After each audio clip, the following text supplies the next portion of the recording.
ក្រុមពលរដ្ឋខ្មែរដែលសន្លប់បាត់ស្មារតីដោយសារត្រូវផ្សាយបង្ហូរទឹកភ្នែកនិងទាហានខ្មែរម្នាក់ដែលរងរបួសធ្ងន់ត្រង់ភ្នែកដោយសារត្រូវគ្រាប់កាំភ្លើងជ័រ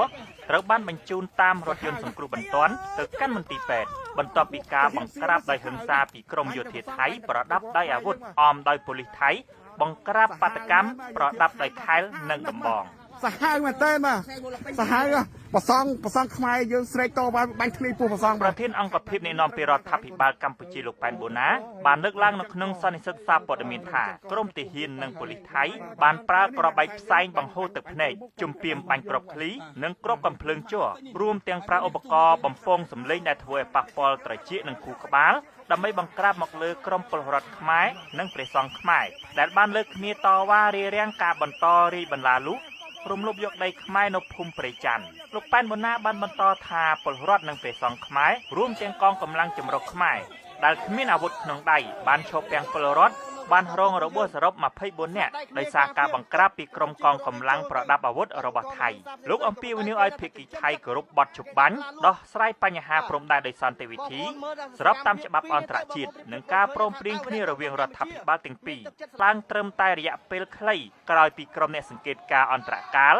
ដឹកនាំដោយមន្ត្រីយោធាម៉ាឡេស៊ីបានបញ្ចប់ការចុះអង្កេតដោយផ្ទាល់ដើម្បីផ្ទៀងផ្ទាត់និងរាយការណ៍អំពីស្ថានភាពព្រំដែនក្រោយបាត់ឈប់បាញ់នៅក្នុងភូមិព្រៃច័ន្ទពាក់ព័ន្ធនឹងការរីបន្លាស់លុះរបស់ក្រុមទាហានថៃនៅក្នុងភូមិព្រៃច័ន្ទនិងភូមិជោគជ័យនេះអភិបាលខេត្តបន្ទាយមានជ័យលោកអ៊ុំរាត្រី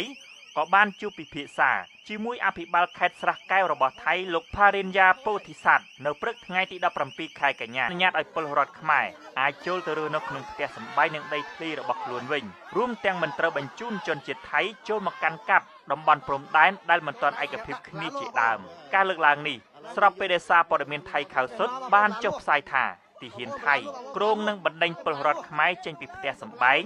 នៅភូមិព្រៃច័ន្ទនិងភូមិជោគជ័យនៅថ្ងៃទី26ខែកញ្ញាខាងមុខដែលទាហានថៃអះអាងថាជាទឹកដីរបស់ខ្លួនស្ថិតនៅក្នុងខេត្តស្រះកែវក្រសួងការបរទេសខ្មែរនៅថ្ងៃទី17ខែកញ្ញាបានចេញសេចក្តីប្រកាសព័ត៌មានថាលោកនាយករដ្ឋមន្ត្រីហ៊ុនម៉ាណែតបានផ្ញើលិខិតទៅមេដឹកនាំពិភពលោកមានដូចជាប្រធានាធិបតីសហរដ្ឋអាមេរិកលោកដូណាល់ត្រាំប្រធានាធិបតីចិនលោកស៊ីជីនពីងប្រធានាធិបតីបារាំងលោកអេម៉ានូអែលម៉ាក្រុងនិងនាយករដ្ឋមន្ត្រីម៉ាឡេស៊ីលោកអាន់វ៉ាអ៊ីនប្រាហ៊ីមព្រមទាំងអគ្គលេខាធិការអង្គការសហប្រជាជាតិលោកអង់តូនីញ៉ូហ្គូដឺរ៉េសដើម្បីសូមឲ្យជួយអន្តរាគមន៍ទៅប្រទេសថៃឲ្យគោរពបទជបាញ់និងកិច្ចព្រមព្រៀងកម្ពុជាថៃឲ្យបានពេញលេញនៅក្នុងលិខិតនោះលោកហ៊ុនម៉ាណែតបានលើកឡើងថាទាហានថៃបានពង្រីកតំបន់ចំនួនដោយសារការរាយបន្លាលួសនៅភូមិព្រៃច័ន្ទនិងភូមិជោគជ័យ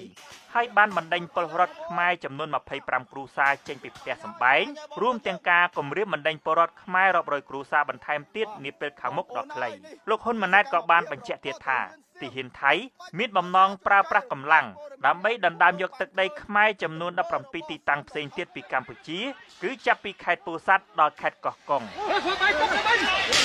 ខ្ញុំប្រៃជេវុទ្ធុអាស៊ីសេរីពីរដ្ឋធានីវ៉ាស៊ីនតោន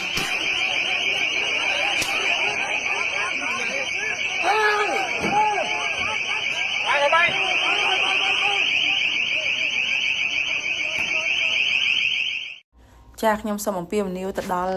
លោកប្រធានាធិបតី Donald Trump សូមលោកមេត្តាជួយដល់កម្ពុជាជាពិសេសប្រជាជនដែលរងគ្រោះ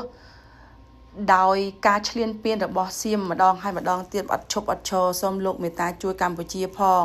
អរគុណ